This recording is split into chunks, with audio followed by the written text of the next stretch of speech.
नमस्कार दोस्तों, स्वागत है आपका हमारे चैनल आचार्य जागेंद्र मिश्रा में। पितरों को मोक्ष देने वाली बैसाख अमावस्या 11 मई मंगलवार अमावस्या, पुरानी झाड़ू से करे उपाय, आपके पितर करेंगे आपको माला माल, वर्षों पुरानी गरीबी दूर होगी, दुश्मनों का होगा नाश।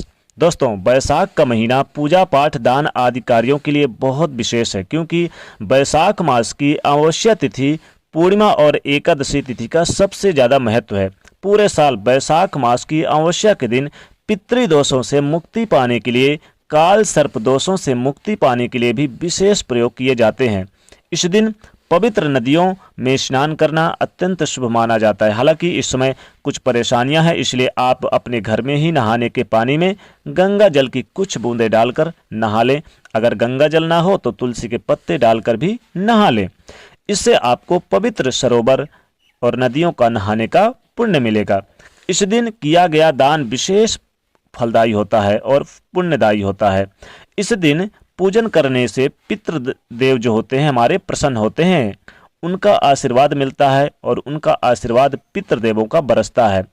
तो 11 मई 2021 की अमावस्या तिथि, चूंकि आज 11 मई का दिन और मंगलवार का दिन है और आज अमावस्या है, तो आज अमावस्या तिथि पर की जाने वाली पूजा से पितरों को, यानी जो हमारे पितृदेव होते हैं, उनका आशीर्वाद मिलता है।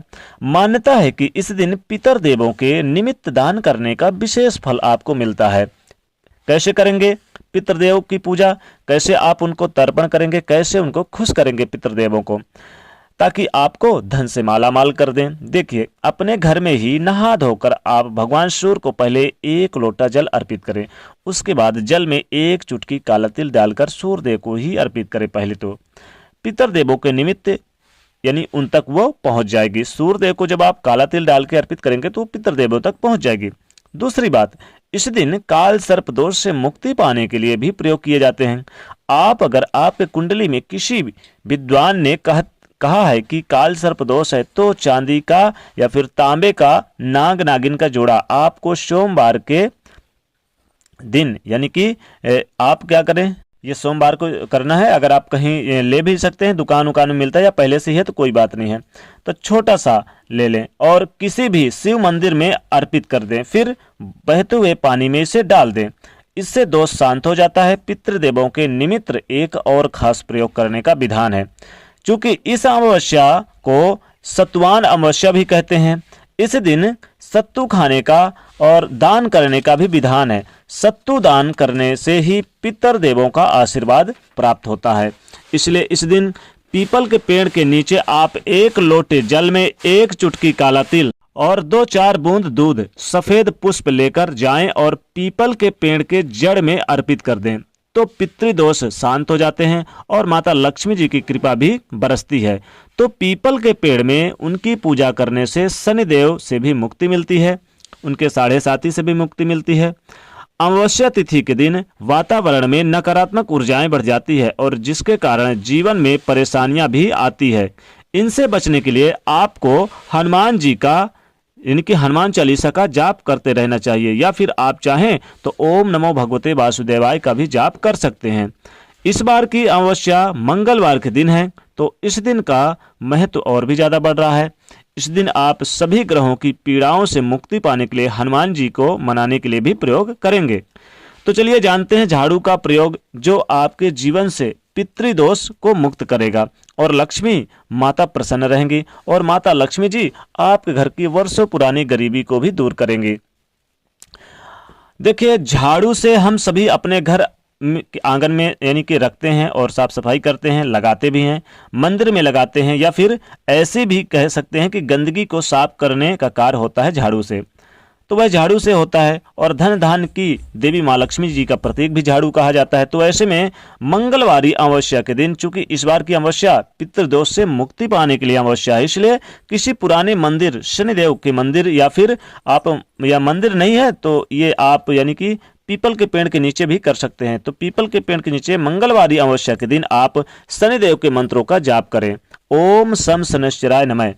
इससे आपके जीवन की जो बाधाएं हैं समाप्त हो जाएंगी। या फिर एक काम और करें, 1 या फिर 3 की संख्या में झाड़ू ले लें। ध्यान रखिएगा, आपको पीपल के पेड़ के नीचे जाना है तो पहले तो शनि के मंत्रों का जाप करना है और आपको 1 या फिर 3 की संख्या में झाड़ू ले लेना है। फिर किसी भी पास के मंदिर में यानी कि दान कर दें तो माँ लक्ष्मी जी की कृपा बरसती है। इस दिन अगर आप झाड़ू का दान करते हैं तो माता लक्ष्मी जी आपके घर में दौड़े दौड़े चली आती हैं और हमेशा स्थिर वास करती हैं। वर्षों पुरानी गरीबी आपके घर से दूर हो जाती है।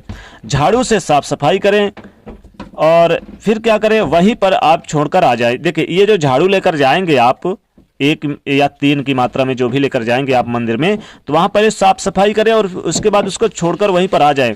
वैसे भी कभी भी झाड़ू के जोड़े नहीं रखना या नहीं खरीदना चाहिए। ध्यान रखना, कभी भी झाड़ू आप खरीदें तो जोड़े में ना खरीदें। इस दिन एक छोटा सा जादुई प्रयोग भी किया जाता है।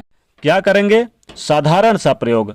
आपको चाहिए होगा कि एक लाल रंग का कपड़ा, छोटा सा कपड़ा या फिर लाल मसूर की दाल और थोड़ा सा एक झाड़ू, यानी कि आप क्या करें कि मसूर की दाल थोड़ा सा ले लें और एक कपड़ा ले लें, लाल कपड़ा, और आप झाड़ू एक ले लें।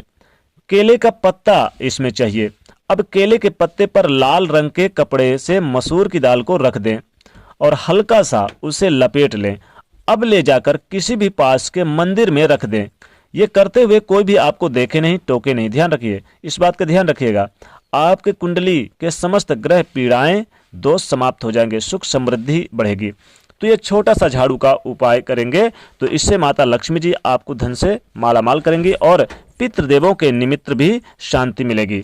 अब चूंकि पितृदेव के लिए ये जो अमावस्या होती है विशेष होती है, इस दिन श्राद्ध वगैरह भी करते हैं, उनको तर्पण करते हैं, तो इस दिन आप झाड़ू का दान भी कर सकते हैं। इससे भी माँ भगवती लक्ष्मी प्रसन्न होती है और पितृदेव तो प्रसन्न होते ही हैं। अगर बहुत ज़्यादा जीवन में परेशानी है, आपको लगता है कि शत्रुओं से, दुश्मनों से घिरे हुए हैं, तब क्या करेंगे? आप क्या करें कि अमावस्या की रात्रि में आपको थोड़ा सा, यानी कि पहले तो एक झाड़ू ले लें। एक झाड़ू पे क्या करें कि आप उसमें लाल सिंदूर थोड़ा सा डाल लें झाड़ू में और उसमें एक लौंग रख लें। एक लौंग रखने के बाद एक इलायची रख ले और उस शत्रु का नाम लिख के सफ़ेद कागज़ में इस झाड़ू पे ऊपर रख दें और जाकर किसी तिराहे पर रखकर चले आएं। जीवन में शत्रुओं से भी आपको मुक्ति मिलेगी और माता लक्ष्मी जी भी प्रसन्न रहेंगी। वैसे तो देखिए, झाड़ू का विशेष यानी कि है, इस दिन आप झाड़ू खरीदना भी चाहिए। अगर इस दिन आप झाड़ू लेकर आते हैं, 1 मात्रा में लाइए, 2 मात्रा में मत लाइए। और इस दिन जब आप लाएं तो पहले तो देखिए, झाड़ू लाकर आप वहीं पर जहां अपने मुख्य यानी कि पूजा स्थान है तो उसके बाहर रखिए और वहां पर आप एक दीपक जला दीजिए। माता लक्ष्मी जी का प्रतीक होता है, क्योंकि नया झाड़ू पे माता लक्ष्मी जी का प्रतीक होता है और जूठा भी नहीं होता। तो उसकी आप एक यानी कि विधिवत यानी कि उसमें लाल सिंदूर का टीका लगा दीजिए या फिर हल्दी लगा दीजिए और उसके बाद उसे आप एक दीपक जला के फिर आप प्रयोग करिए तो माता लक्ष्मी जी सदैव प्रसन्न रहती हैं। तो आप ये एक झाड़ू का प्रयोग जरूर करिए इस अमावस्या के दिन, मंगलवार अमावस्या के दिन। तो दोस्तों, ज़्यादा वीडियो को लाइक जरूर करें, नए तो चैनल को सब्सक्राइब करें, उसे शेयर करिए। जय श्री, जय माँ लक्ष्मी।